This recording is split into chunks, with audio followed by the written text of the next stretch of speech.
And can you code it so that it just kind of works that out for me?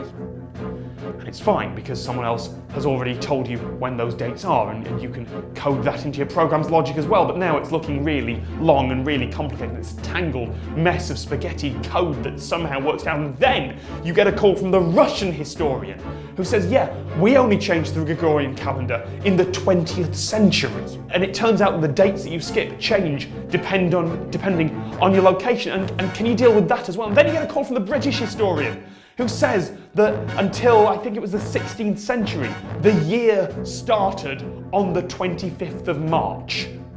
Just to blow your mind there. On the 24th of March, 924, and then it will be the 25th of March, 925, and that is the next day, because you have gone from December 31st, 924 to January the 1st, 924, because it goes in that order and it's massively complicated. And then you get the call from the astrophysicist who says, by the way, we just had a leap second. And at this point, you just kind of go, what? Leap seconds. Because the Earth does not rotate at a constant speed. It slows down, it speeds up as tectonic plates move about and magnetic fields shift or something like that. And so occasionally, the International Astronomical Union will work out whether we need a leap second.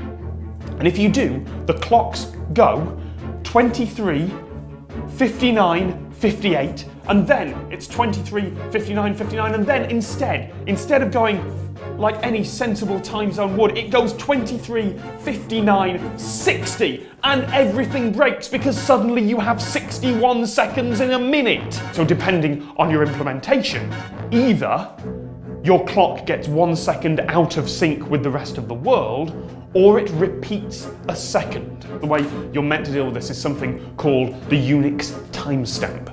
A number file, I think, has talked about this before, that you have this number that started at the first exact second of 1970 and increments 1 second per second, constantly, tick, tick, tick.